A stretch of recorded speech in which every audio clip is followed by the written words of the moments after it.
오늘은 열왕기상 한 권을 지금 보고자 하는데 그 중점을 읽어내기란 정말 쉽지가 않습니다. 과연 이 한 장에서 얘기하고자 하는 게 무엇일까? 참 어렵습니다.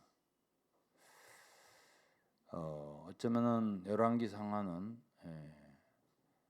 그 쓴 사람이 어쩌면 예레미야일 거다 이렇게 말해요. 사무엘상하는 사무엘일 거다 이렇게 생각합니다. 그런데 우리가 사무엘 하를 지난주에 봤어요. 자세하게 보지 못했습니다. 그렇지만은 사무엘상은 사울이 중점이라고 내가 말했고요.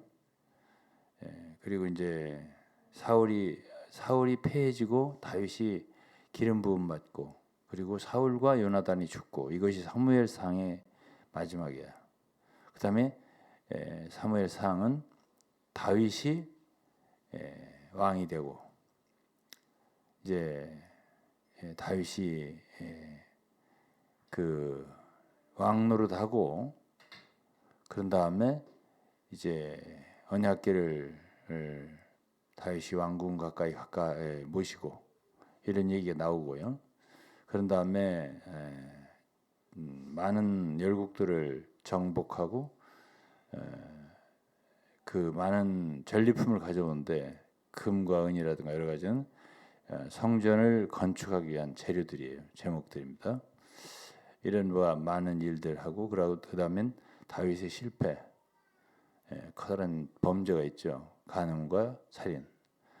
그런 후에 닥친 그 칼로 인한 그 재난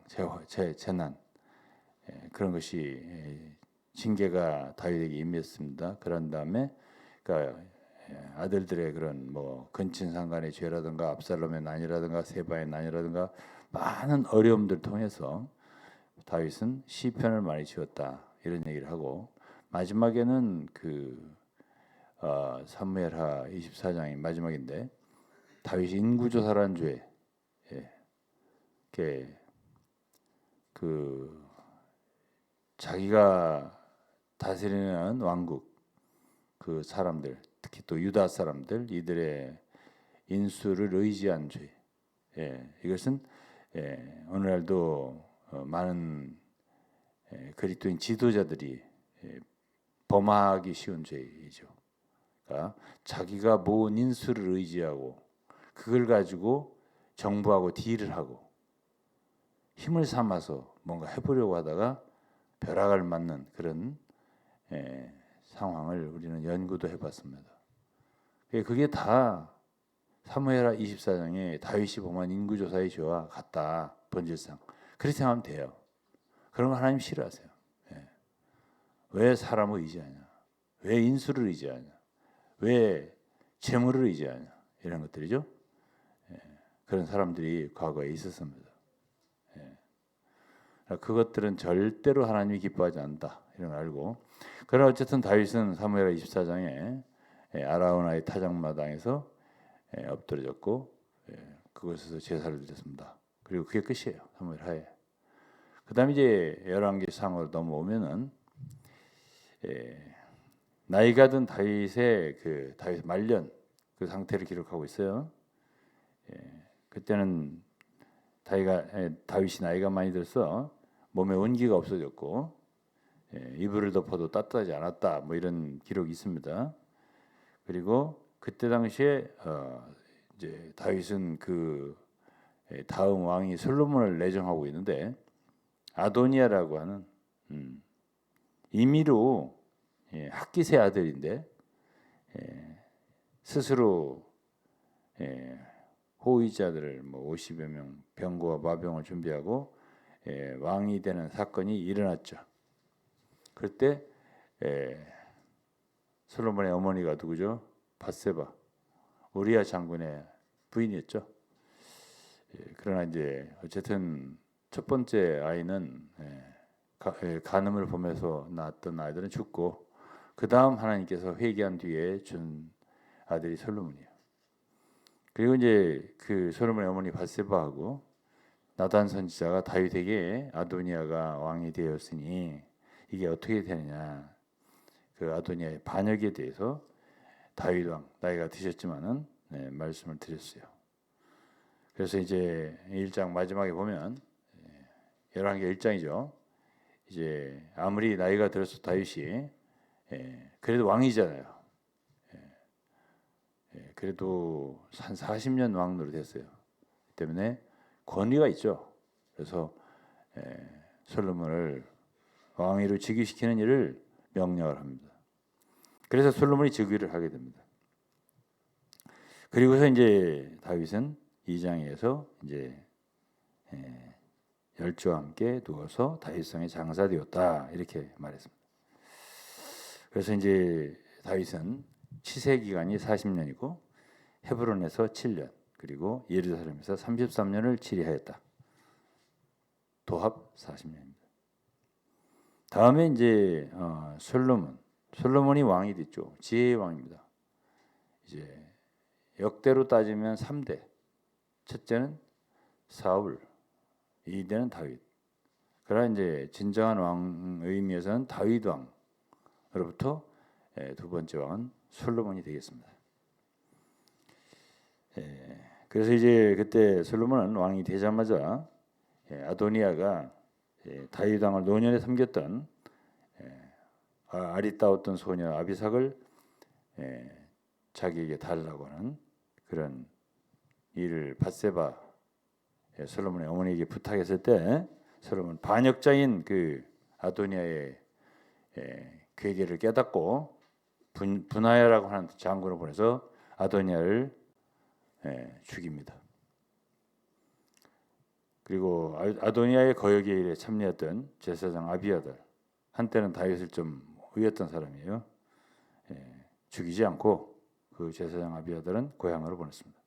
그리고 요압이라는 다윗 시대의 가장 2인자 장군이었던 사람, 이 사람은 처형해버렸습니다. 유언을 했습니다. 다윗이 솔로몬에게 나 그 사람 때문에 정말 속 많이 썩었다. 말을 듣는 척하고 자기 뜻대로 사람을 몇 명이나 죽였습니다. 장군들 아브넬도 죽이고 또 뭐 누군가 저는 잃어버렸는데 하여튼 다윗이 죽이기를 원치 않았던 그런 장군들 한 둘을 죽였습니다. 자기를 위해서죠. 요압이. 그러니까 참 다루기가 어려웠다. 다윗이 그랬습니다. 그리고 그다음엔 압살롬의 난이 일어났을 때 요단 동편으로 피신할 때 그 고개턱을 넘을 때 그 뭡니까 먼지를 뿌리면서 저주를 했던 시므이라는 사람이 있어요. 그 사람도 그냥 두지 말라고 했습니다. 유언했어요. 다윗이 몇 사람을. 그때 다윗은 몇 가지 약속을 했는데 주거를 예루살렘으로 한정했습니다. 누구? 시므이라는 부왕, 그러니까 다윗을 저주했던 사람입니다. 그러나 그가 와서 다시 환궁할 때 와서 빌기에 다윗 용서를 해줬지만, 그러나 다윗이 솔로몬에게 유언을 할 때는 그의 죄를 결코 가볍게 보지 마라 이렇게 하고 인결했기 때문에 예루살렘에 그 출입 제한을 했는데 연금했죠. 그런데 자기 종이 도망가니까 깜빡하고서 그러고서는 기드론 시내를 건너지 마라 그랬는데 건넜어요. 죄가를 묻고 시므이를 처단했습니다. 그래서 이제 3장서부터는 솔로몬의 치세입니다. 솔로몬 왕은 지혜로운 사람입니다. 유명한 솔로몬의 재판이 있죠. 3장에 나오는 이야기고, 그다음에 솔로몬의 강요들, 왕국의 풍성과 번영, 지혜의 풍부함, 이게 4장에 있습니다. 솔로몬은 지혜의 왕이에요. 지혜로운 마음은 넓은 마음과도 관계가 있습니다. 교만하고 좁은 사람은 결코 지혜로운 사람이 아니에요. 그러기에 솔로몬은 잠언을 썼습니다. 잠언은 좀만 했지 그 원래가 잔문은 얼마 정도 말이냐면 3천. 그리고 아가서가 있잖아요. 노래 중에 노래. 솔로몬이 썼습니다. 근데 노래를 그 아가서 하나만 쓴 게 아니라 1,005개 많은 노래를 지었습니다. 풀한포를 보고도 시를 짓고 짐승, 새, 뭐 기어다니는 것, 물고기 뭐 여러 가지 것을 보고 다 노래를 지었다 이랬습니다. 누가? 솔로몬이. 그래서 모든 민족의 사람들, 왕들은 솔로몬의 지혜로운 말을 들으려고 예루살렘에 왔어요. 그때 그 중에는 남방 여왕 스바라고도 하고 솔로몬의 지혜를 들으러 왔었습니다. 마태복음 12장에는 주 예수께서 솔로몬보다 더 큰 이가 여기 있다 이렇게 말씀하셨어요. 누구죠? 예수 그리스도. 그다음에 이제 5장서부터는 솔로몬이 성전 건축에 대해서 나옵니다. 성전 건축은 이제 이 열왕기 상에서 가장 중요한 한 가지 이야기입니다.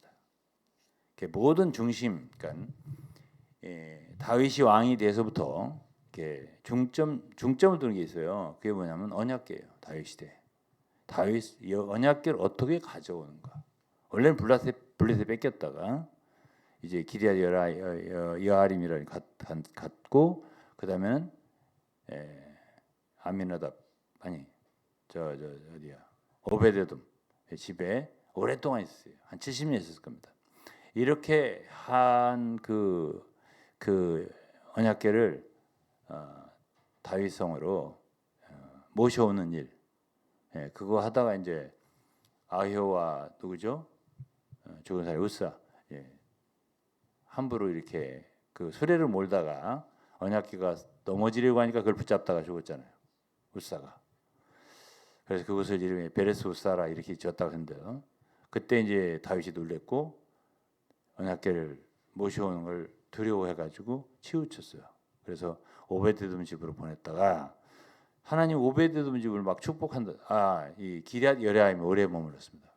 그 다음에 오베데돔 집에 있다가 오베데돔 집에 언약궤를 모신 집이 축복을 받았다. 이 말을 듣고 다시 모셔올 때는 수레에 싣지 않고 하나님 말씀에 있는 대로 레위 제사장들을 시켜서 언약궤를 매게 만들었습니다. 그래서 모셔왔던 그런 이야기들 이런 것이 이제 기록이 사무엘 하에 기록되어 있습니다. 그다음에 이제 열왕기 상에서는 이제는 성전을 건축하는 것이 중심이에요. 그래서 이제 성전을 건축하는 해가 6장에 보면 나와요. 애굽에서 나온 지 480년이다. 이렇게 기록되어 있어요. 그러니까 얼마나 성전을 건축하는 일이 하나님의 역사에서 중대한 일인지, 그러니까 그 역사를 기록하고 있습니다. 애굽에서 나올 때부터. 그러니까 가나안 땅에 들어왔을 때 하나님 왜 그들을 가나안으로 인도했을까요?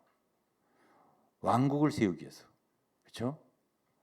그러나 왕국을 세우기 위한 것보다도 더 중요한 게 있으니 거기에 성전을 건축하는 거예요. 성전을 건축하는 일을 가장 중요하게 생각했는데, 그러니까 애굽에서 나올 때부터 성전 건축할 때까지의 그 년대가 480년이라는 거예요. 근데 이건 정확합니다. 모세 광야에서 40년. 그다음에 여호수아의 정복 전쟁이 여호수아 시대가 17년. 그리고 사사 시대가 299년 정확하게 299년 사사 시대. 그다음에는 엘리 제사장 시대가 40년이에요. 사무엘과 사울이 40년. 사무엘과 사울이 40년. 그다음에 다윗이 40년이에요. 다윗 40년. 그리고 솔로몬이 왕이 된 후 4년째 성전 건축을 시작했어요. 그래서 그 토탈이 480년이에요. 딱 맞아요. 그러니까 이렇게 성전 건축의 연대를 계산해서 중요하게 다루어서 기록한 이유는 뭘까요? 그만큼 성전 건축이 중요했다라는 것을 우리에게 암시해주고 있어요. 그게 열왕기상 6장 1절에 기록되어 있습니다. 그런데 성전을 건축할 때 중요한 게 뭐냐? 첫째 장소입니다. 어디다 짓느냐? 아무데다 짓냐? 아무데다 짓을 수 없어요. 그것은 하나님이 아브라함에게 아들을 드리라고 했던 모리아산, 하나님 지정하신 장소입니다. 신명기 12장에도 하나님은 이스라엘 백성들에게 아무 데서나 예배하지 마라, 제물 드리지 마라, 이런 얘기를 계속하고, 내가 내 이름을 드리고 택한 곳, 그곳에서 11조를 드려라, 예물을 드려라, 제사를 드려라, 이런 말씀을 계속하셨어요. 신명기 12장에. 그러면 내 이름을 둘 곳이 어디예요? 이제 솔로몬 시대에 짓는 성전, 그곳이에요. 바로 그곳. 그곳이 결국은 사무엘하 마지막 24장에 다윗이 인구조사를 하고 엎드러진 아라우나의 타작마당이에요. 그것을 아라우나는 왕이 오는 걸 보고 이제 회개를 하러 오는 거예요. 그 당시에 인구조사에서 7만 명이나 죽었거든요, 이스라엘 백성들이. 그래서 다윗은 거기서 엎드려졌어요. 하나님이요, 이 백성이 무슨 죄가 있습니까? 내가 죄를 졌지. 엎드려졌죠. 회개했어요. 그 장소, 그리고 그 아라우나는 왕이 오는 걸 보고 그 땅을 드렸어요. 드리겠습니다. 드리십시오. 제사 드리십시오. 아니다. 그리고서 그걸 값을 주고 샀습니다. 땅을. 그곳이 바로 아브라함이 독자 이삭을 제물로 드렸던 곳, 모리아산, 또 아라운의 타작마당 같은 곳이에요. 그곳에 성전을 건축했다, 이렇게 기록되어 있습니다. 어디에다가 성전을 건축하나, 장소가 중요하죠, 그죠? 그다음에 둘째는 기초가 중요해요. 기초석. 그래서 이제 솔로몬은 명을 내려서 귀한 돌을 떠다가 다듬어서 성전의 기초석을 놓게 했다. 그래서 새 예루살렘 성을 보더라도 요한계시록 21장에 보면 12사도의 이름이 새겨져 있는 기초석이 나옵니다. 각종 보석으로 되어 있어요. 여러분들이 읽어보면 각종 보석의 이름은 나와요. 그 기초가 중요한 거죠. 그래서 에베소 2장에 보면 너희는 사도와 선지자들의 터 위에 세우심을 입은 자라고 했습니다.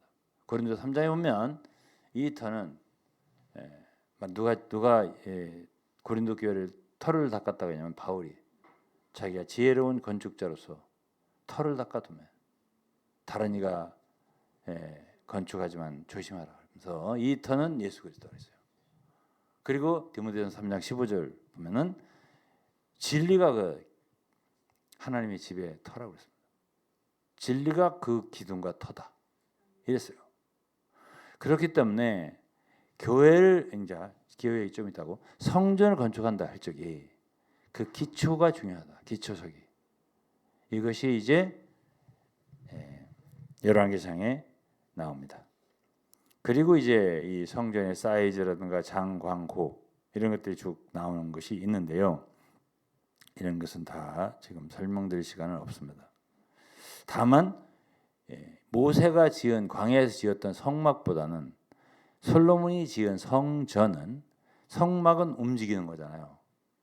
걷어서 다시 또 메고 가고 또 다시 또 치고 이렇게 했잖아요. 그러니까 그건 어떤 포터블, 무버블한 거예요. 움직이는. 근데 이 성전은 고정된 곳이에요. 한 장소에 짓는 거잖아요. 그래서 그 성전은 성막보다 배가 커요. 사이즈가. 그다음에 이제 에스겔서를 보면은, 이제 그때는 에스겔서를 보면은 뭐 어떤 때죠? 예레미야 예언을 왜 줬죠? 예레미야, 에스겔, 이때 선지자들은 뭘 예언했죠? 뭘 얘기했죠? 성전이 파괴됐어요. 이스라엘과 유다 철저히 멸망했고요. 성전이 파괴됐습니다. 누구의? 바벨론에 의해서. 그 파괴된 상태를 보고서 슬퍼했던 노래가 예레미야 애가서입니다. 파괴됐습니다.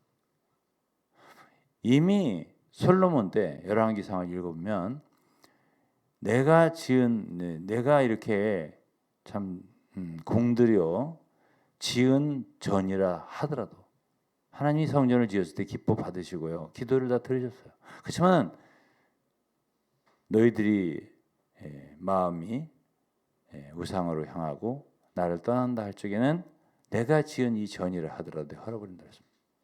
이렇게 말했어요. 그대로 그랬어요. 그래서 에스겔 선지자는 왜 하나님이 그분의 성전을 헐어버리셨는가, 그리고 임재를 거두셨는가에 대한 자세한 광경을 보여주는데 그게 에스겔의 이상이에요. 그래서 에스겔에서 8장, 9장, 10장, 11장 이 부분을 읽어보면 왜 하나님이 성전의 파괴를 허락하셨는가, 왜 하나님께서는 그분이 사랑하는 성전에서 당신의 임재를 거두셨는가, 자세하게 나옵니다. 중요한 것은 이스라엘 백성들이 우상 숭배를 했다는 거예요. 성전에 각종 우상들이 다 있습니다. 그리고 그 성전에서 하나님을 경배하는 게 아니라 각종 우상을 경배하는 모습들을 보여줬어요. 이게 에스겔이 본 것입니다. 에스겔이 보여주신 거예요, 하나님이. 그래서 우리는 열왕기 상에서 이제 성전 건축을 보는데 이 에스겔서에서는 40장서부터 그 성전의 하나의 그 이상을 보여주세요. 그러니까 에스겔서에 있는 성전은요, 이상 가운데서 보여주시는 거예요. 그게 솔로몬 성전이 아니에요. 더 규모가 커요. 그럼 그게 뭘까? 그게 어떤 성전을 보여주셨을까? 많이 비슷해요. 어디에 어떤 것과 솔로몬 성전과 비슷하지만 규모가 사이즈가 커요. 그러니까 성막에서 솔로몬 성전으로, 모세의 성막에서 솔로몬 성전으로, 그다음에 에스겔 시대의 이상 가운데 보여주신 성전으로 점점 확장된 거예요. 이렇게 됐습니다. 그래서 이제 우리는 뭐 모세의 성막이나 솔로몬의 성전이나 에스겔 시대의 이상으로 보여준 성전이나 다 이 시대의 교회를 예표한다 라고 우리가 말할 수 있고, 그리고 그것은 어쩌면 왕국 시대에 주님이 실제로 소유하실, 건축하실 그런 성전일 수 있다라고 해석을 합니다. 에스겔서의 이상 가운데 보여준 성전 말합니다. 그런데 이제 그 성전 건축할 때 하나의 특징인데 철 연장 소리가 들리지 않았다 했습니다. 그냥 건축할 때 돌을 뜨는 곳에서 치석을 하고요, 가져다가 건축하기 때문에 전 속에서는 방망이나 도끼 소리, 철 연장 소리 안 들렸다. 평화의 왕인 솔로몬이 지혜로운 사람이에요. 그러니까 성전 건축은 평화 속에서 건축된다는 거예요. 다윗은 왜 건축이 할 수 없다고 했냐면 하나님이 너는 군인이지 않느냐, 피를 많이 흘린 사람이야. 그래서 그 다윗의 마음은 나단이 선하다고 했잖아요. 그러나 성전 건축하고자 하는 나는 백향목궁에 거하지만 나의 하나님은 거할 곳이 없다 이렇게 말했잖아요. 자기가 성전을 건축하고 자를 원했어요. 그렇지만 하나님 허락하지 않았어요. 그리고 솔로몬 너에게서 날짜가 나의 전을 건축했다 했어요. 근데 그 솔로몬의 특징은 뭐예요? 평화의 왕이에요. 그리고 지혜로운 사람이에요. 그러니까 바울 사도는 내가 지혜로운 건축자로서 그렇습니다. 솔로몬과 함께 이 전을 건축한 사람, 히람이라든가 이런 사람들은 두로 사람, 이런 사람들은 지혜로운 사람들이었어요. 그러니까 성막을 지을 때도 뭐 부살레라든가 뭐 훌이라든가 이런 사람들이 모세와 함께 성막을 지을 때 이 사람들의 특징은 뭐예요? 지혜와 총명이 있는 사람들이에요. 하나님의 전을 건축한 사람들은 지혜로운 사람들이에요. 그러니까 사도 바울이 고린도서 3장에서 내가 지혜로운 건축자와 같이 터를 닦아뒀다 이랬습니다. 그리고 하나님 받은 은혜가 있다 그랬습니다. 그래서 그 성전을 건축할 수 있었던 거예요. 그래서 이 성전을 건축하는 일이 가장 중요하고 그다음에 왕궁을 건축했는데요. 열왕기상 5장 6장은 성전을 건축하고 7장에서는 자기의 궁전을 지었습니다. 성전 7년간 지었고 자기 궁전은 13년간 지었습니다. 20년간 지었어요. 성전과 자기 왕궁을. 그래서 솔로몬은 건축의 왕이에요. 건축한 사람입니다. 자세하게 얘기를 하지 않겠습니다. 그냥 어쨌든 이렇게 하고 그다음에 솔로몬이 건축한 성전은 자기 임의대로 한 게 아니에요. 그 성전의 식양, 그 모든 식양 있죠. 그는 아버지 다윗에게 줬어요. 다윗에게 보여준 식양대로 모세는 하늘에서 받은 식양이 있었습니다. 성막을 지을 때. 그러나 솔로몬은 아버지 다윗에게 받은 식양대로 지은 것이다. 이것은 역대상 28장에 있습니다. 역대상 28장 11절로 19절 사이에 보면은 다윗이 하나님으로부터 성전 건축의 식양을 받았습니다. 그리고 그것을 다 아들에게 알려주고 그런 아들은 솔로몬은 그대로 지었어요. 그리고 하나님은 그 지으신 그 솔로몬이 지은 성전에 그분의 마음과 눈이 항상 거기 있으리라는 약속을 주셨습니다. 그래서 8장에는 열왕기상이에요. 열왕기상. 이 8장은 잠깐 주목을 하겠습니다. 8장이 굉장히 깁니다. 열왕기상 8장이 굉장히 길어요. 몇 절까지냐면 66절까지 있어요. 66절까지 있다고. 그러니까 시편 119편이 굉장히 길어요. 그렇죠? 가장 그 긴 장이 시편 119편이에요. 그게 뭐지? 뭐에 대한 거예요? 주로? 말씀에 대한 거예요. 또 긴 장이 있어요. 그게 열왕기상 8장이에요. 그렇죠? 그러면 열왕기상 8장은 뭐예요? 기도죠. 그러니까 성경에서 가장 길게 말한 게 어디 뭐야? 강조하고 길게 말한다는 건 할 말이 많다는 얘기잖아요. 하나님이 이건 하고 싶은 말이 많다. 그건 뭐예요? 중요하다는 뜻이지. 첫째는 말씀이죠. 말씀이 중요하다. 그러니까 119편은 엄청 길어요. 170 몇 절인가요? 엄청 길어요. 근데 열왕기상 8장은 기도예요. 기도. 기도도 상당히 길다. 66절이면 긴 거 아니에요. 그죠? 긴 내용이 있습니다. 그럼 왜 기도가 있죠? 여기 왜 기도가 있죠? 성전을 건축했을 때 언약궤를 시온에서 메어 올리워서 그리고서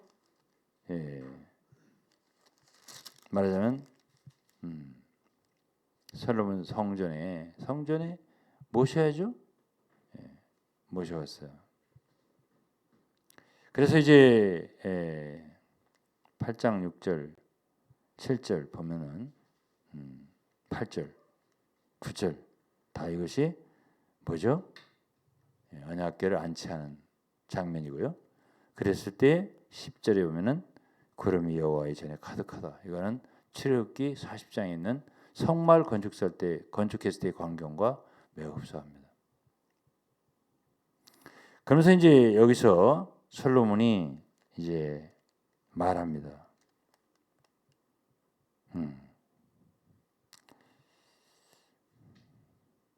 솔로몬이 이제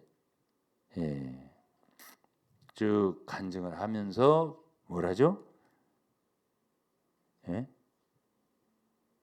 22절부터는 기도를 하는 거예요. 기도가 이렇게 길게 나옵니다. 그래서 아주 좋은 구절이 우리가 기억해야 할 27절이에요. 하나님이 참으로 땅에 거하시리까. 하늘과 하늘들의 하늘에도 주를 용납하지 못하겠거든. 하물며 내가 건축한 이 전이오리까. 계시예요 이거는. 이건 신약에 사도행전의 어떤 그 말씀에 나옵니다. 사람이 손으로 지은 전에 계시는 건 아니에요 사실은. 하나님은 그렇게 사람이 지은 전에 용납할 수 있는 그런 분이 아니죠. 어쨌든 그러나 내 이름이 거기 있으리라 하신 곳 이 전을 향하여 주의 눈이 주야로 보시고 이곳을 향하여 비는 기도를 들으시옵소서. 이러죠. 기도가 나와요. 여기서 하는 기도를 주님은 들으십시오. 그래서 기도를 하는 거예요. 그러니까 우리는 어떤 것을 생각할 수 있냐면은 오늘날 신약 시대에 진정한 성전은 교회입니다. 그건 고린도서 3장에 나와요.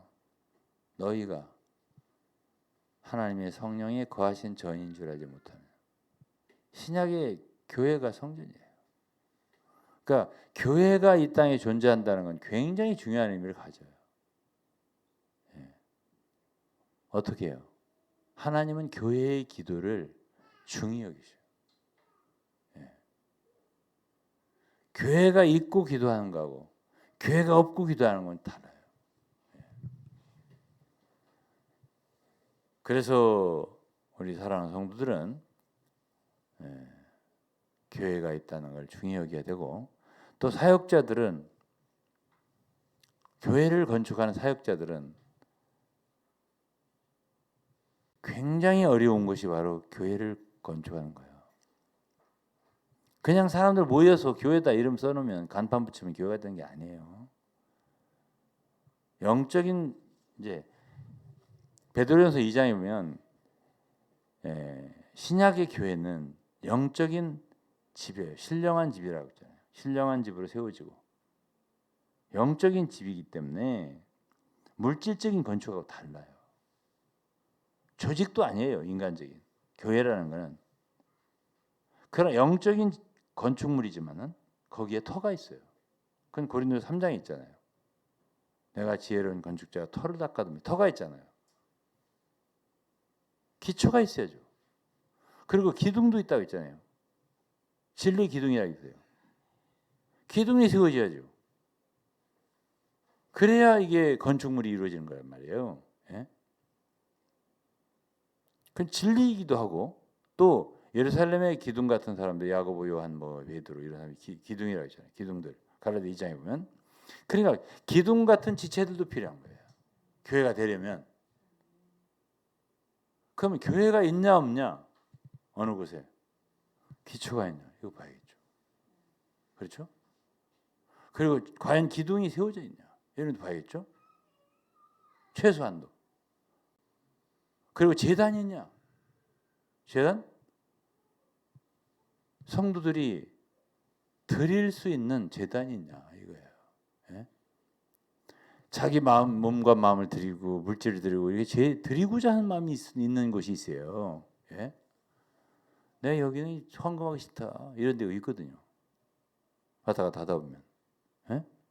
그건 제단이 없는 곳이에요. 그러니까 이 땅에 하나님의 교회가 있다. 이건 보통 일이 아니에요. 예. 교회가 세워진다? 그보다 중요한. 여러분이 생각할 때 인수가 많으면 교회가 세울 거 같죠. 아니에요. 인수에 있지 않아요. 영적인 실제에 있어요. 영적인 의미에서의 터가 있냐. 영적인 의미에서 건축물이 있냐. 이거예요. 예? 그렇기 때문에 어려운 거예요. 사역자들이. 예. 마귀가 또 이것을 가장 싫어해요. 예. 교회가 건축되는 거 싫어한다고. 그러니까 방해하죠. 네.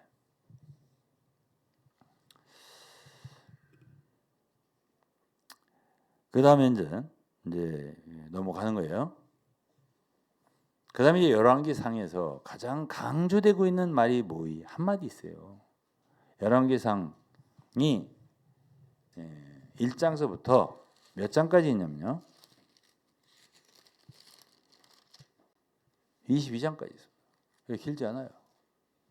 그런데 열왕기상에서 가장 강조되는 한마디가 있어요. 하나님이 내가 이 열왕기상을 통해서 성도들에게, 나의 자녀들에게 꼭 알려주고 싶은 게 있다. 이런 말이 있어요. 이거를 발견하기까지 저도 세월 많이 걸렸어요. 네. 이걸 듣는 분들은 그냥 여기서 한 5분 내에 10분 내에 듣겠지만은 저는 5년, 10년, 20년이 걸렸습니다. 열왕기상을 읽으면서 무엇이 과연 중심일까? 하나님 무슨 말씀을 하고 싶어서 22장에 대한 열왕기상을 썼을까?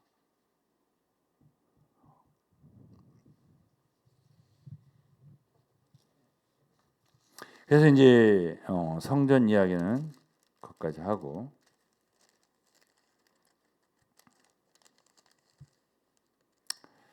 그다음에 이제 왕국이 분열되는 게 나와요. 예, 그 뒤에 솔로몬 다음에 왕이 누구죠? 르호보암. 르호보암 때 나라가 둘로 나뉘어진다고요. 이스라엘과 북쪽 이스라엘과 남쪽 유다로 나눠져요. 그 얘기가 쭉 있어요. 그다음에 13장. 예. 그다음에 이제 12장까지는 여로보암은 이스라엘을 세웠어요. 여로보암 왕이. 그것도 하나님 사실 허락한 거예요. 예, 솔로몬 때부터 후반부부터 부패했거든요. 예, 솔로몬이 많은 이방의 왕비들을 두고요. 예, 하나님의 말씀 온전히 순종하지 않았어요. 나중에 부패했습니다. 그리고 르호보암은 젊은 사람들의 교들, 자기 친구들 교들을 따르고 노인들의 말을 듣지 않았어요. 이렇게 한 바람에 어쨌든 나라가 분국이 됐습니다. 자, 이것까지가 12장이에요. 그런 다음 13장서부터 1절에 보면 때 하나님의 사람이 나와요. 여호와의 말씀으로 인하여, 여기 답이 나왔어요. 무엇을 중요하게 생각하냐? 여호와의 말씀이에요. 여호와의 말씀.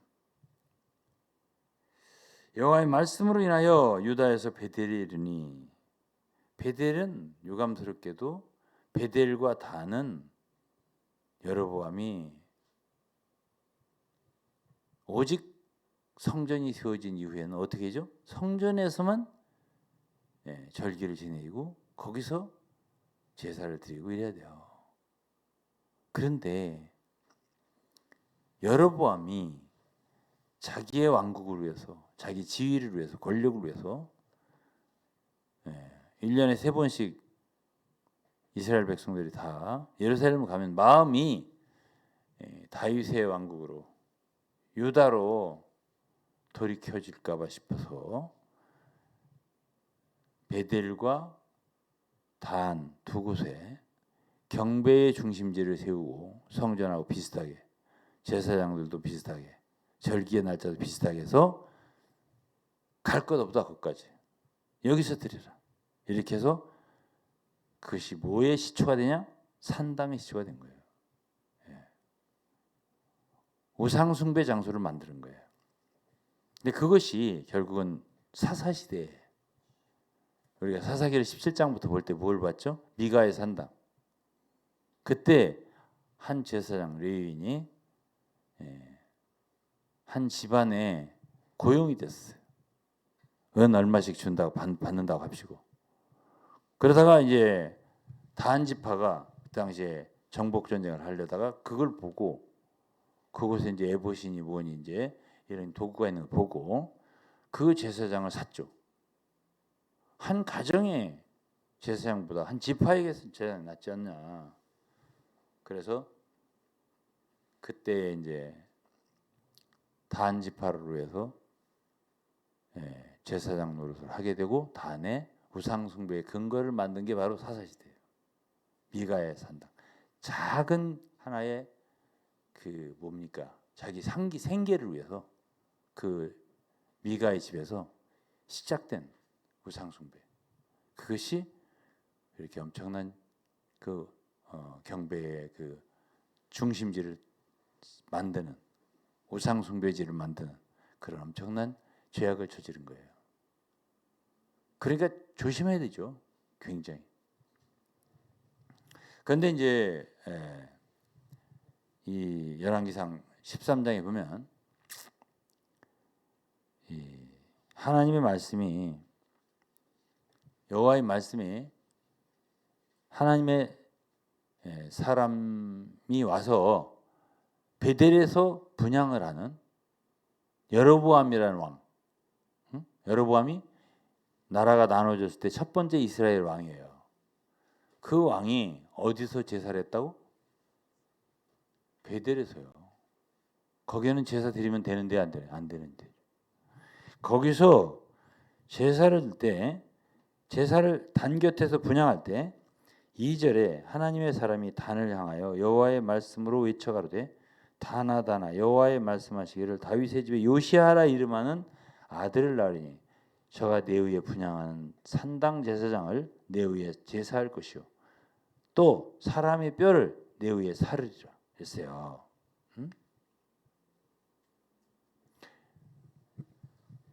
이 하나님의 사람이 이름이 누군지는 나오지 않아요. 근데 13장에 주인공이 3명이 나와요. 이 열왕기상 13장 굉장히 중요한 장이에요. 하나님의 사람 첫째, 둘째는 젊은 선지자. 그러니까 하나님의 사람 젊은 선지자예요. 예?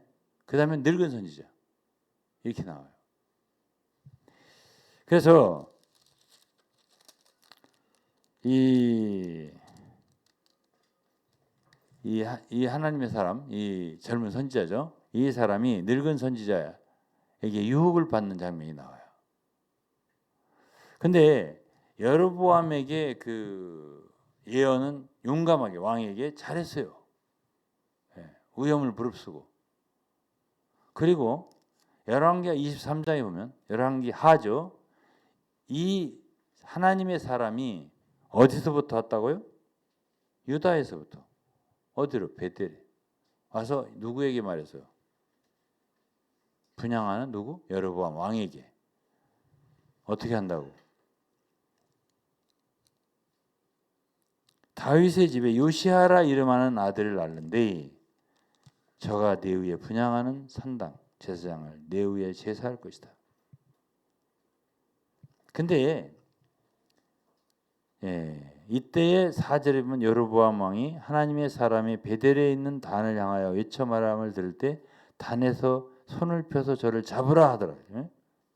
근데 폈는데 그 손이 말라 다시 거두지 못했다 했습니다. 그러면서 하나님의 사람이 여호와의 말씀으로 보인 예조대로 단이 갈라지며 제가 단에서 쏟아졌다 했어요. 그래서 이제 이 여로보암은 하나님의 사람한테 나를 구원해달라. 내 손이 다시 성하게 해달라. 기도해달라. 그래갖고 기도를 해줘서 다시 손이 성하게 됐다. 그랬어요. 그래서 이제 여기에 세 사람은 여기 여로보암 왕, 젊은 선지자, 늙은 선지자 세 사람 주인공이에요. 13장에. 11절부터는 베델에 한 늙은 선지자가 나옵니다. 근데 이 젊은 선지자는 여로보암에게 하라는 예언은 잘했어요. 하나님이 시킨 대로. 근데 늙은 선지자는 그 젊은 선지자가 그렇게 했다는 말을 듣고요. 젊은 선지자를 미혹했습니다. 유혹했어요. 그래가지고 하여튼 집에 들어가지고 그 젊은 선지자들을 같이 먹어라, 뭐 떡도 먹고 뭐 먹어라 했는데 하나님은 절대로 너 가서 예언하고 아무것도 먹지 말라고 했어요. 그런데 늙은 선지자가 그를 속였습니다. 18절에 보면 나도 그대와 같은 선지자를 천사가 여호와의 말씀으로 내게 이르시기를 그를 네 집으로 데리고 들어가서 떡을 먹이고 물을 마시라 하든지 하니 이는 그 사람을 속였다는 거예요. 결국 그래서요.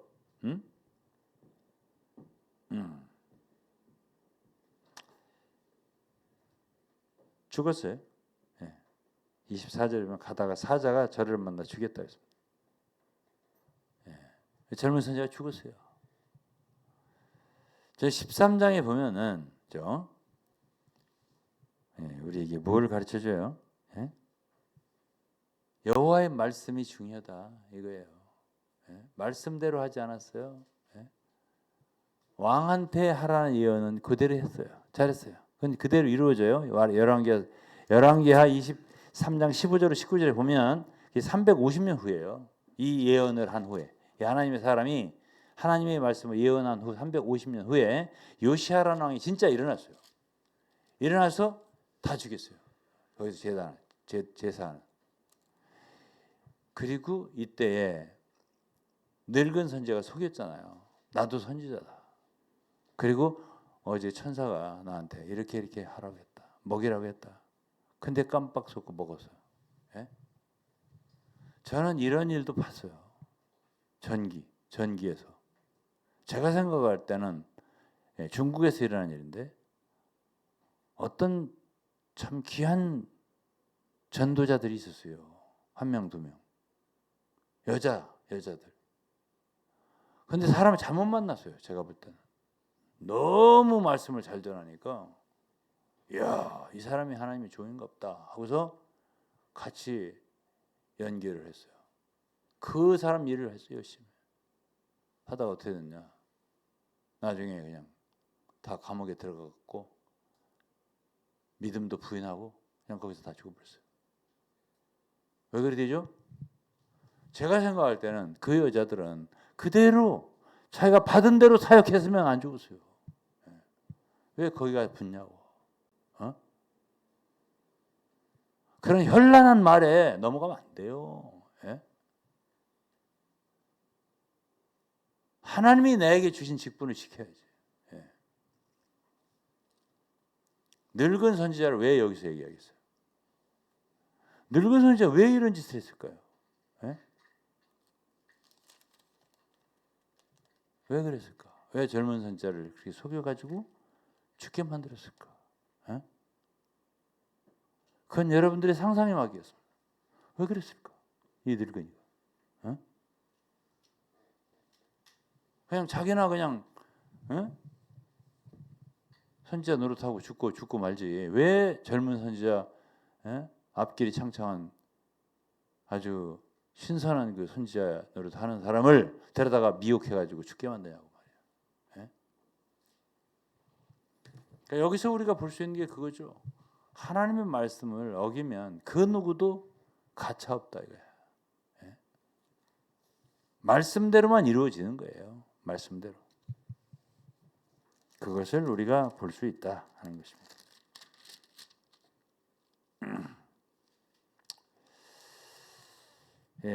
그다음에 이제 여러 이야기들이 있는데요.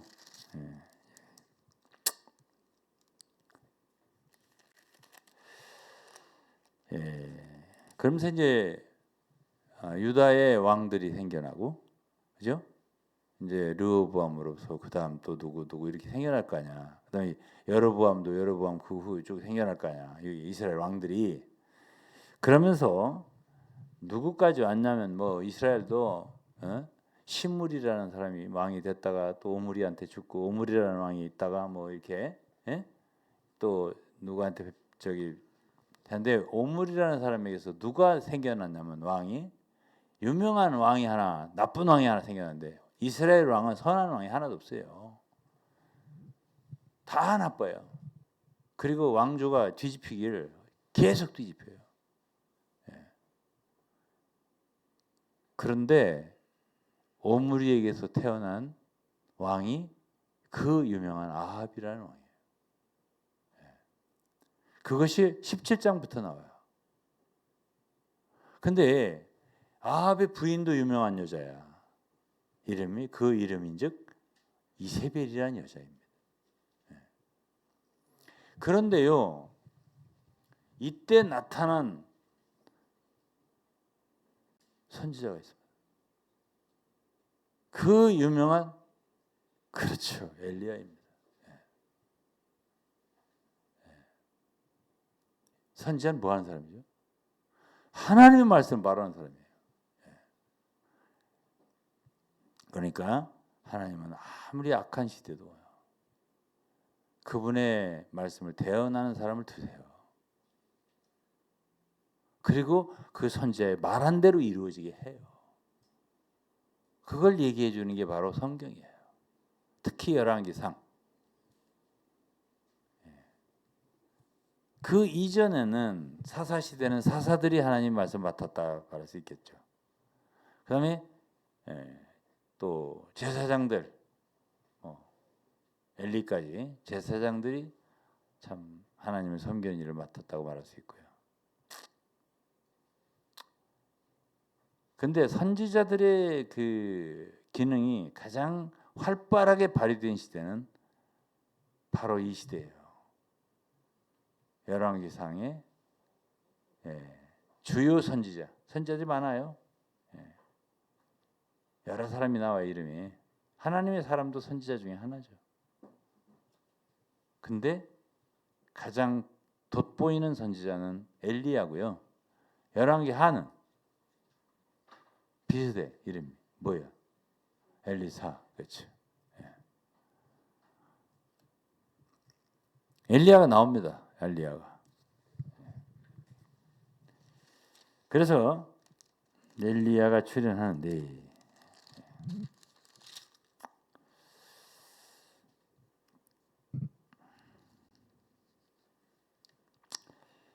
이 여기서 이제 엘리야의 이야기, 그때 이때 당시에 그 뭐가 있죠? 그 비가 오지 않는 걸 뭐라고 그러지? 가뭄. 수년 동안 우로가 있지 아니하리라. 근데 하나님은 엘리야에게 여기서 떠나서 요단 앞 그릿 시냇가에 숨으라. 그리고 시냇물을 마시라. 내 까마귀들을 명하여 거기서 너를 먹이리라. 그래서 까마귀들이 아침에 떡과 고기를, 저녁에도 떡과 고기를 가져다 주고 거기서 시내를 마셨다 했어요. 그리고 땅에 비가 내리지 않고 시내가 다 말랐다 그랬습니다. 그러면서 여호와의 말씀이라고 해요. 8절에 17장 8절에 여호와의 말씀이 열왕기상을 여러분들 읽어보면 계속 나와요. 계속 강조한 말로. 그럼 왜 엘리야는 이렇게 하나님이 그 가물 때 먹을 것이 없어가고 다 죽어가는데 엘리야는 이렇게 거뒀을까요? 선지자니까? 그게 아니고요. 선지자이기 이전에 엘리야는 여호와의 말씀을 믿은 사람이에요. 말씀을 순종한 사람이란 말이에요. 믿은 사람은 주님이 그 믿은 대로 역사를 하신단 말이에요. 이렇게 해라. 그러면 이렇게 하고 저렇게 해라. 저렇게 하는 거예요. 그래가지고 사르밧이라고 하는 과부 시돈에 그곳에 가서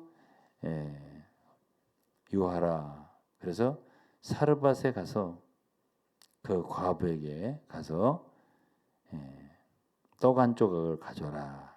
그러니까 그 과부가 버렸어요.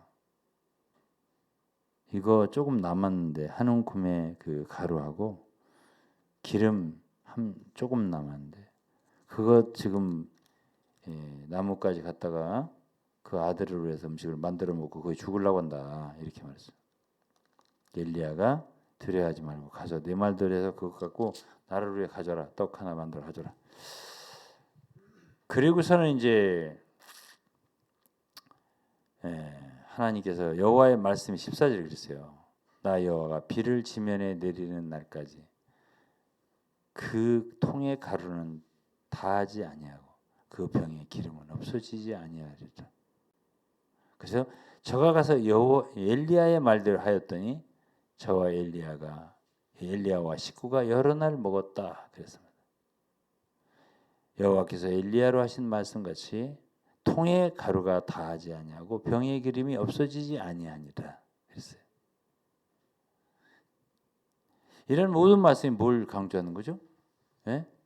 여호와의 말씀은 아무리 가물고 아무것도 없어도 그분의 말씀대로 순종하면 다 이루어진다. 이거를 얘기해 주고 있는 거예요. 그리고 그 다음에는 그 후에 그 집 주모되는 여인의 아들이 병들어서 죽었어요.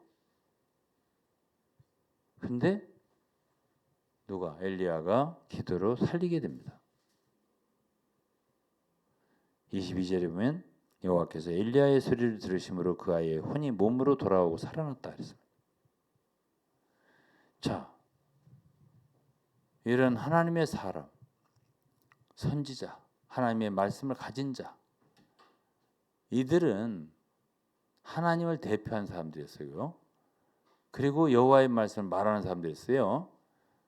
이런 사람들의 기능이 활발하게 나타나는 시대. 이것이 바로 열왕기 시대입니다. 열왕의 시대였어요.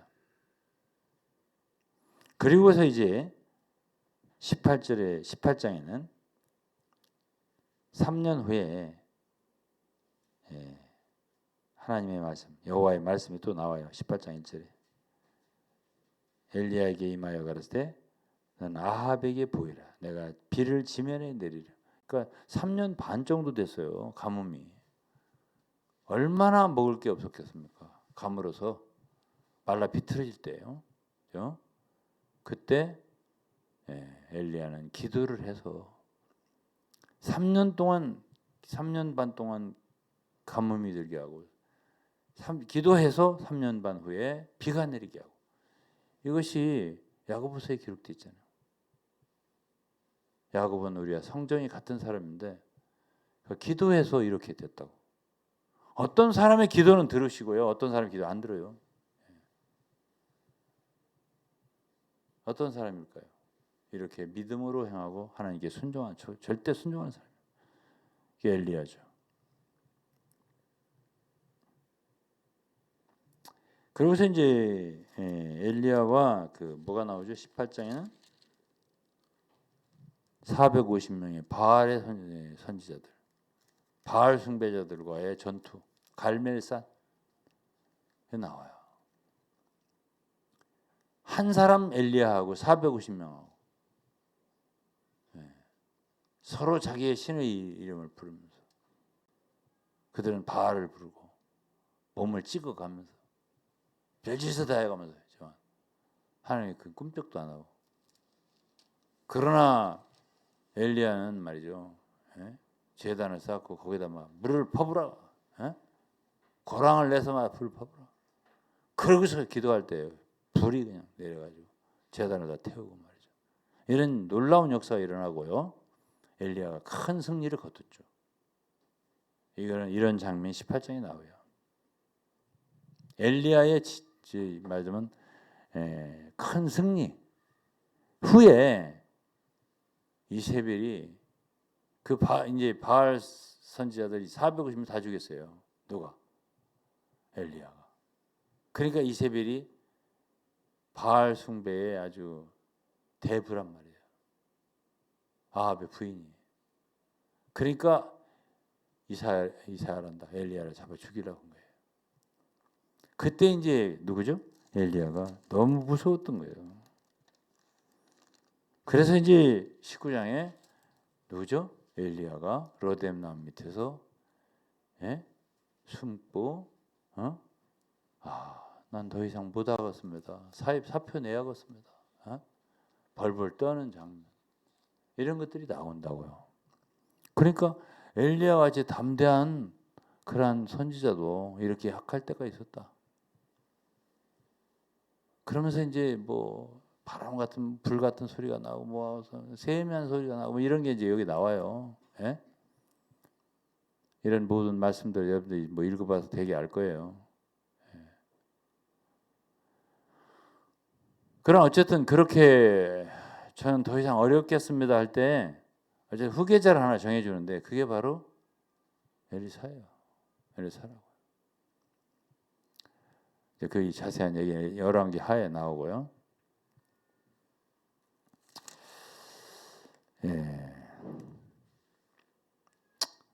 그다음 이제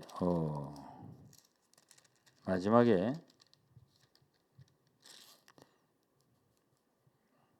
21장과 22장 하고 마치겠습니다. 이 아합 왕 때 있었던 일인데요. 이 나봇이라는 사람이 나옵니다. 21장에. 근데 이제 21장 들어가 20장 마지막 부분에 보면 이 42절을 보세요. 42절. 저가 왕께 구하되 여호와의 말씀이 내가 멸하기로 작정한 사람을 네 손으로 놓았은즉 네 목숨 저희 목숨이다. 네 백성은 저희 백성이 되시나니. 이 여호와의 말씀이라는 말이 열왕기상에 얼마나 자주 나오는지는 여러분들이 읽어보면 알아요. 뭘 강조하기 위해서 썼나? 이걸 알 수가 있어요. 그래서 이제 21장부터 나오는 게 뭐냐면 이 나봇이라는 사람인데 이스라엘이라는 곳에 포도원이 있다는 거예요. 그게 아합의 궁에서 가까운데 이 아합이 그 포도원이 너무 욕심나는 거예요. 그래갖고 나봇한테 그걸 좀 나물밭을 좀 삼게 해달라. 좀 돈도 좀 주겠다 이렇게 말했어요. 그러니까 나봇이 아합 왕한테 열조의 유업이다 이게. 이런 거는 왕에게 왕 아니라도 그 누구라도 여호와께서 금하시는 거다 이랬어요.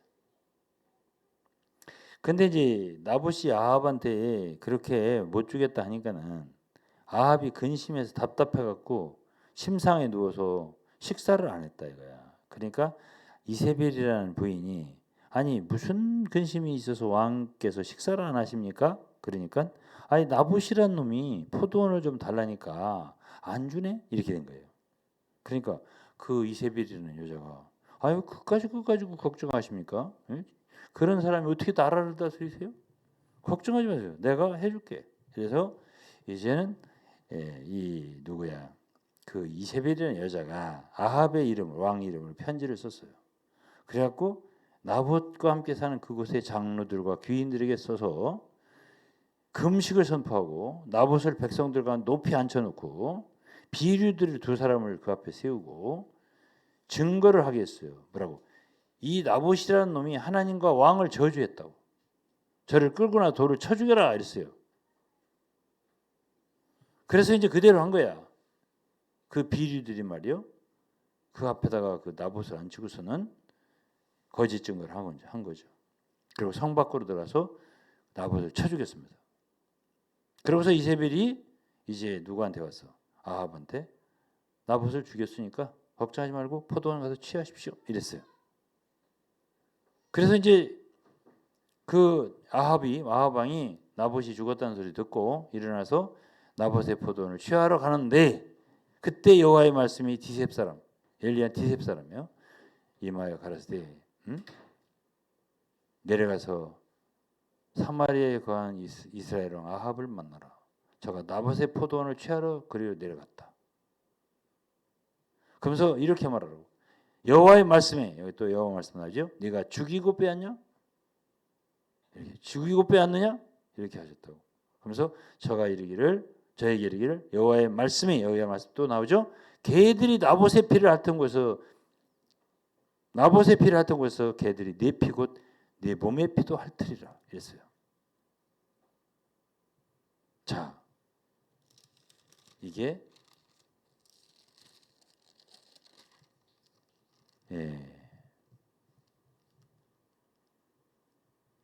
22장에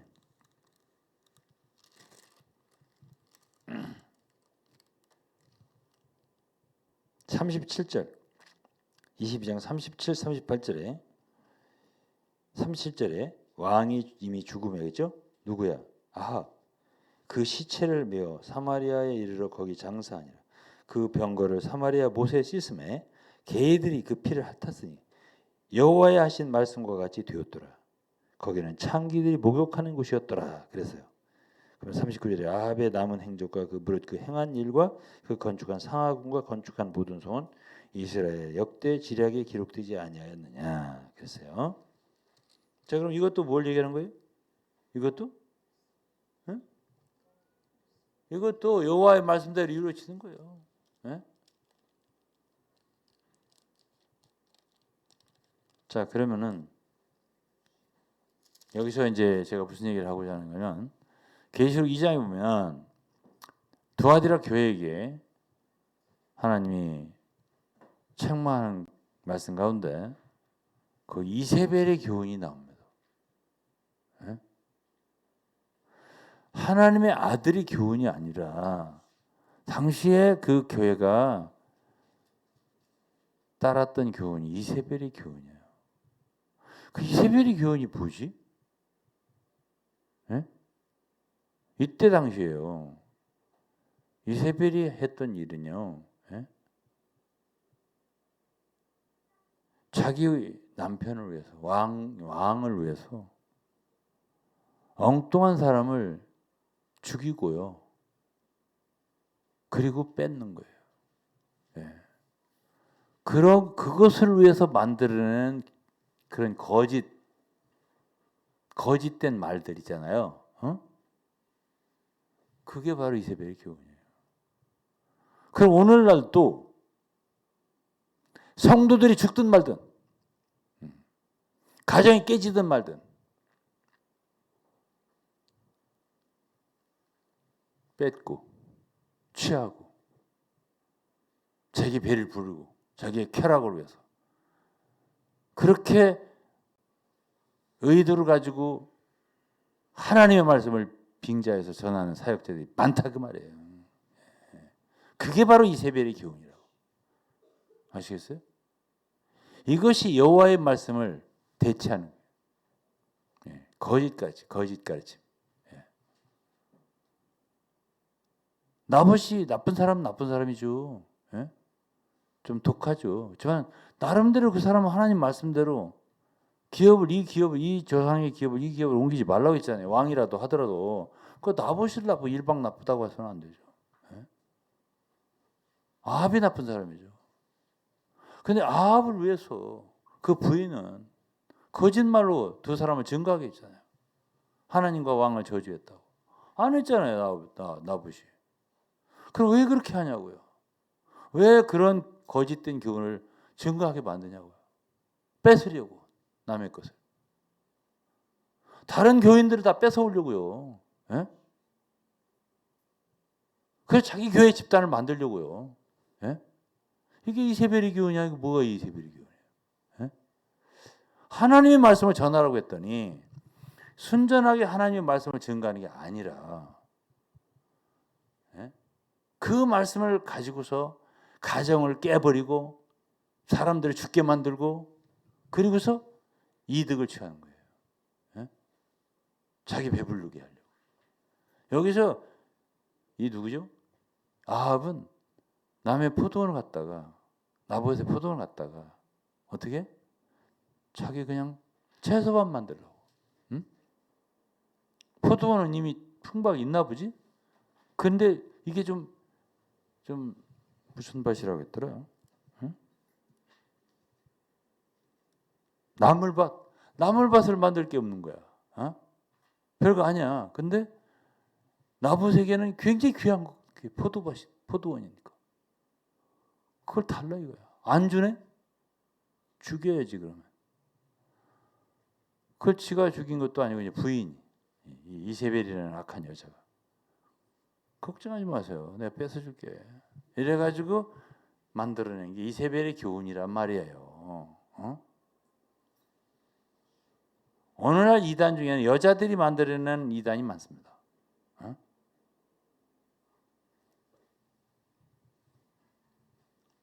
여자들이 교주가 돼서 만드는 이론이 많다고요. 이단이. 왜 이단을 만들죠? 왜 이단 교리를 만들어요? 그런 교리를 만들어가고 얼마나 수많은 가정이 깨진 줄 아세요? 어떤 사람 자살하고? 그 악한 교리 왜 만들어요? 왜? 자기들 권력으로 해서요. 자기들의 행복을 위해서 그런 거예요. 자기들의 쾌락과 즐거움을 위해서. 그래서 그런 가르침을 가르치는 거죠. 그러면 열왕기상에서 제가 가장 중요한 것이 뭐라 했죠? 여호와의 말씀이에요. 순전한 여호와의 말씀이에요. 하나님의 말씀 있는 그대로 받아서 전해야 돼요. 그런데 거기에 자기의 욕심을 위해서 거짓된 것을 가르치는 거예요. 그럼 아까 말한 열왕기상 13장이에요. 늙은 선지자. 왜 그렇게 했어요? 어쩌면 그 사람은 시기가 있을 수 있어요.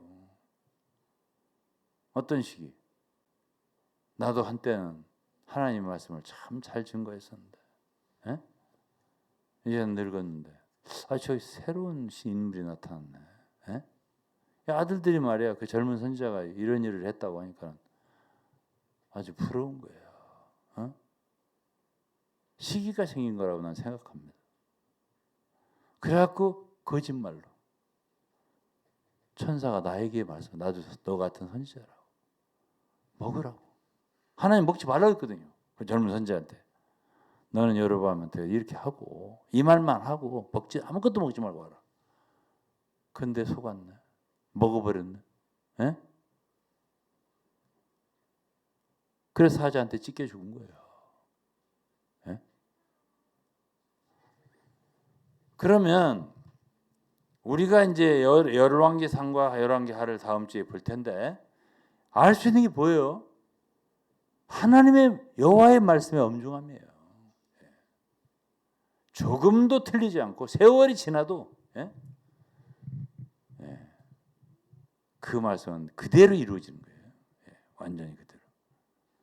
지금은 뭐 시대가 변했기 때문에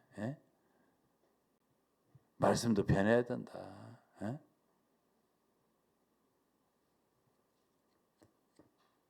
여자는 교회에서 잠잠하라. 지금이 어느 시대인데 잠잠하라냐? 잠잠하라 같은 소리 안 해. 지금 여성 상위 시대인 게 모르세요? 모르시요? 세월이 지난다고 해서 하나님 말씀이 변하는 게 아니에요.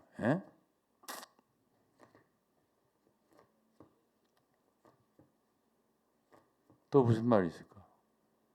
또 어떤 상황이 있을까요? 변화되는 상황이. 자, 지금은 뭐 교회가 하나라고 그러는데 막 분열해도 괜찮다.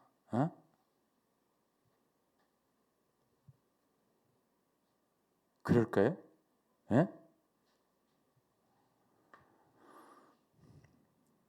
지금은 분열의 죄가 아닐까요? 지금은 분열이 죄가 안 되냐고. 하도 분열이 많으니까.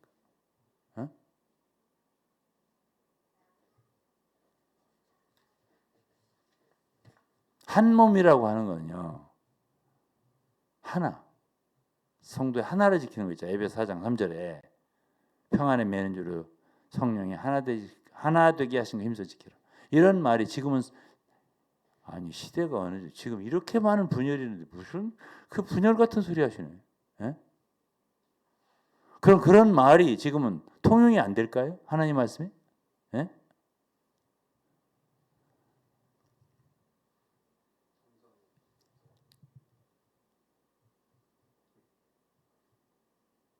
그래서 사랑하는 여러분, 오랜 세월이 지났다 해서 하나님 말씀 변하는 건 아니에요. 그 말씀은 그대로 살아있어요. 심판돼서 그대로 심판받아요. 이것을 강조해주고 있는 게 열왕기상이다. 이렇게 여러분들이 아시면은 어느 정도 열왕기상의 중점을 이해했으리라 생각합니다. 더 자세한 건 여러분들이 말씀을 읽으시면 될 것 같습니다. 기도하겠습니다. 하나님 아버지 감사드립니다. 오늘은 하나님의 말씀 중에 열왕기상을 보고 이 말씀에서 하나님께서 당신의 자녀들과 백성들이 알기를 원하는 중점을 놓고 교제를 하였습니다. 하나님 말씀 듣는 모든 사람들이 하나님의 말씀의 엄중함을 알고 참으로 세월이 지나고 역사가 많이 흘러도 여전히 하나님의 말씀은 변치 않고 참 영원토록 변치 않는 하나님의 말씀을 순종하는 우리가 되게 하여 주시고 귀히 여긴 우리가 되어 주옵소서. 감사하며 참 믿으리며 예수 그리스도 이름으로 기도드리옵나이다. 아멘. 그래도 찬송 하나 부르고 마칠까요? 네? 네. 200장 부릅시다. 200장. 찬송가 좀 저 하나만 주세요. 이거 띄워주려면 띄워주면 찬송가 없어도 돼요. 200, 예 맞습니다. 200장. 예. 네, 200장은 너무 좋아요 제가.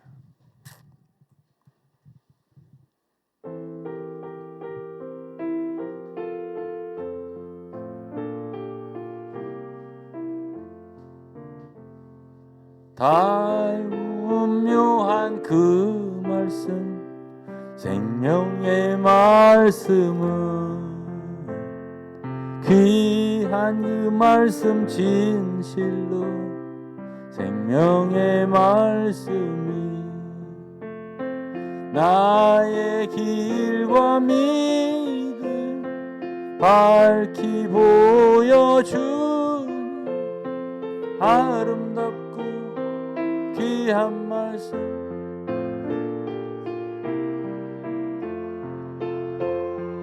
아름답고 귀한 말씀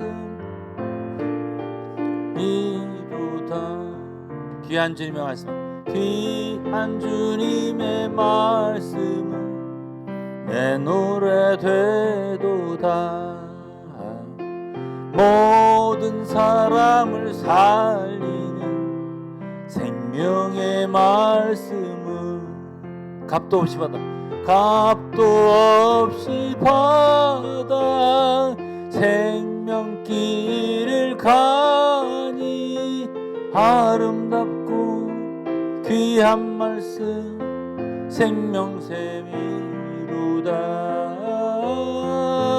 아름답고 귀한 말씀 생명샘이로다 널리